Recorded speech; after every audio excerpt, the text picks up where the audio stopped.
Bom dia! No Café com Leite desta manhã eu trago o professor Neto, professor de tênis, professor de um esporte que é considerado ainda da elite, mas isso não é totalmente verdade hoje em dia. Existem projetos que trazem crianças de bairros carentes, de famílias menos abastadas financeiramente, para o mundo do esporte. E isso é importante, você vai ver no Café com Leite de hoje com o professor Neto, não perca. E o Café com Leite está começando agora.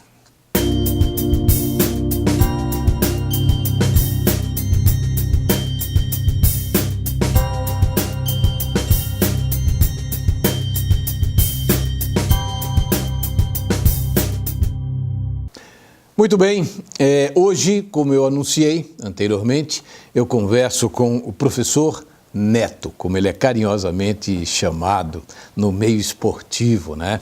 No meio do tênis.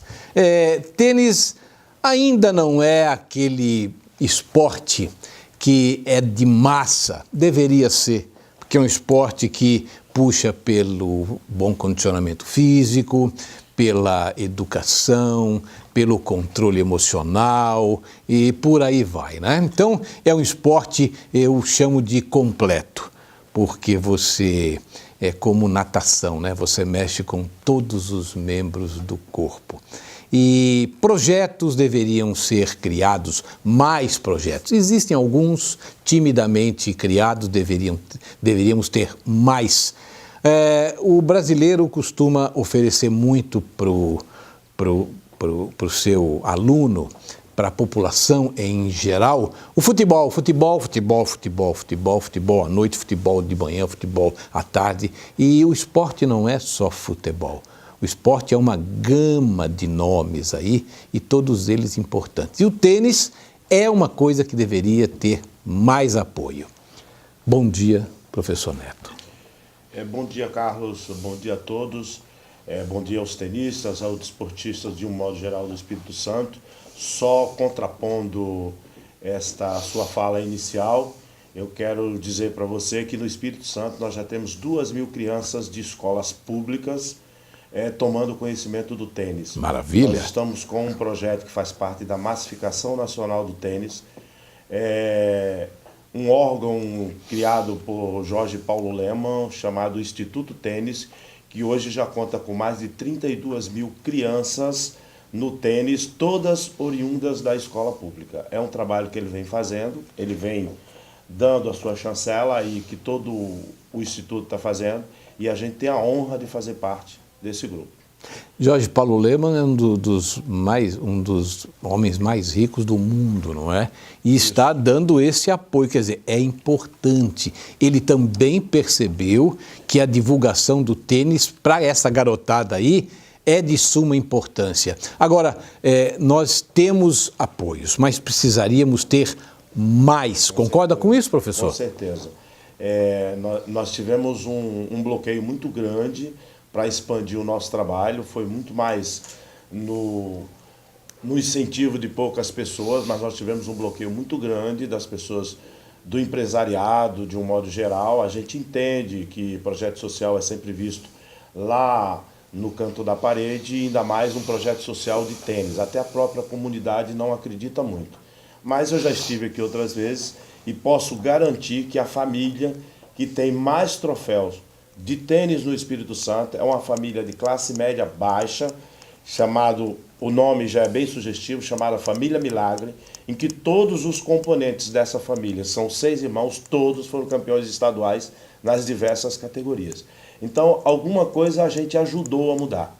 Mas o que mais me orgulha de todo esse trabalho que eu faço há 22 anos, e você acompanha isso, é eu ter formado 38 rapazes em cursos superiores que não tinham perspectiva nem de atravessar a terceira ponte. Esse é o maior orgulho que eu tenho. Falando nisso, o tênis é inclusivo, professor Neto? É extremamente inclusivo. Apesar de ser visto como um desporto individual, ele só pode ser trabalhado com crianças coletivamente. Se você botar uma criança só e o professor, não vai desenvolver. Agora, se você botar 10 crianças, com certeza 6, 7 vão se desenvolver. Não deixa de ser um trabalho em equipe. Exatamente. Até porque com criança tem que ser equipe. Eu vou fazer uma analogia do que sempre eu digo para as pessoas quando me perguntam isso. Se nós estivermos aqui conversando e tivermos 4 filhos nossos na faixa etária de 10 anos, e a gente pedir para um pegar o jornal ali na mesa, poucos vão se mobilizar. Mas se você disser que quem chegar primeiro com o jornal na mão ganha um picolé, o que é que vai acontecer? Todos querem ir. Então, por isso que é inclusivo e competitivo. Eu também disse que o tênis é ordeiro, ele ajuda, como se fosse, que o esporte que tem essa fama é o judô, não é? Sim. Do respeito, da paciência, da reverência. O tênis pode ser considerado também assim, professor Neto? Talvez seja o desporto mais honesto que existe entre os atletas, porque não existe juiz nos jogos infanto-juvenis, que é exatamente para educar cada um. Como é que funciona isso aí, não ter juiz? Cada um marca na sua quadra. Existe um mediador geral. Digamos que o clube tenha 6 quadras, então existe um mediador geral e 2 auxiliares no máximo. Os jogadores jogam e eles marcam as bolas dentro ou bolas fora. O mediador, quando ele é chamado, que há uma dúvida de se definir se essa bola, por ter sido muito próxima da linha, foi fora ou foi boa, esse mediador é chamado e vai lá e interfere a respeito disso. Só que dificilmente esses atletas contestam a marcação do mediador. Então essa educação ela é dada desde o infanto-juvenil. Errar é humano. Sim, ser claro. Desonesto é que não pode acontecer. Aí é desumano. A gente tem que entender que, acima de tudo, o desporto é um instrumento de educação e formação do cidadão. E se a gente não atenta para esses detalhes, não adianta que desporto nenhum vai crescer. Só cresce com educação, disciplina e vontade de ser cidadão. Senão, não vai crescer nenhum deles. Pode até se desenvolver, mas é por muito pouco tempo. O tênis, durante muitos anos, foi tido como o esporte da elite apenas, não é? É porque envolve muitos patrocínios milionários, tal, mas não necessariamente que seja praticado por ricos.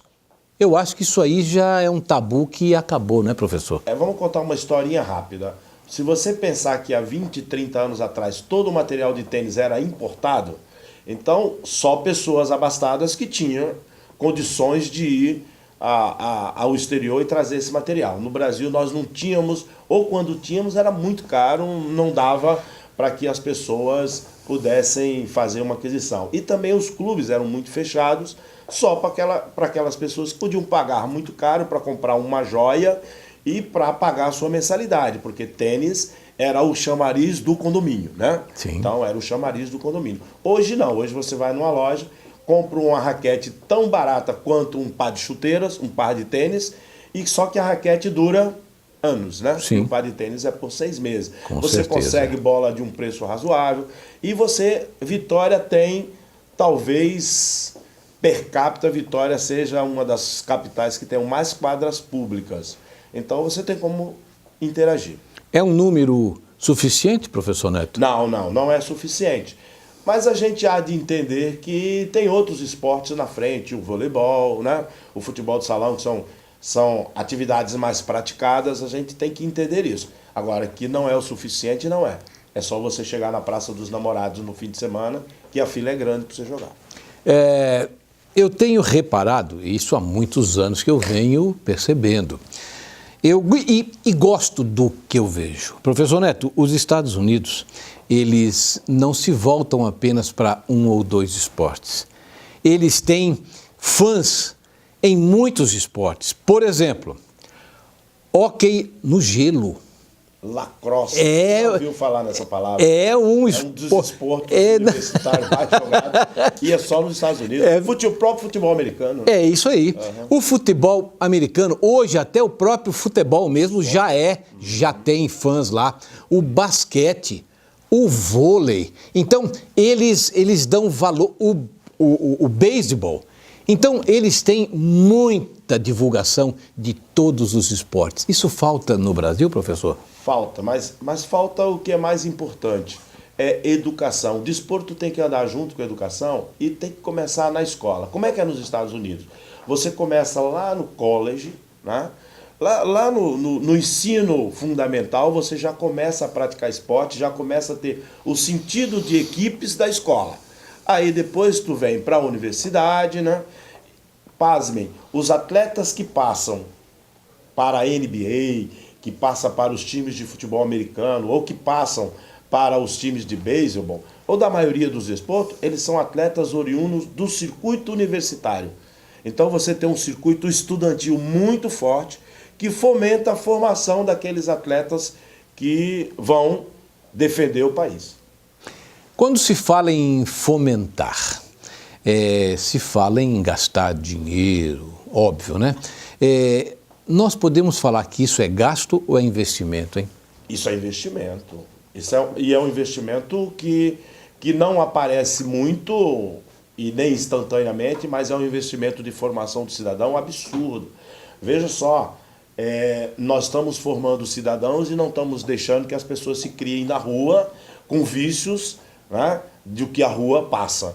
Na nossa época, nós somos sessentões, a gente podia viver na rua. Hoje, como é que é o modo de vivendo das pessoas? É trancado em casa e a rua da bandidagem. Não é assim? Com certeza. A gente não está falando nenhuma coisa nova, nem um termo novo, mas esse é o grande contributo que o esporte traz, que o desporto, do modo geral, traz para a formação do cidadão. Então, isso é um investimento muito grande.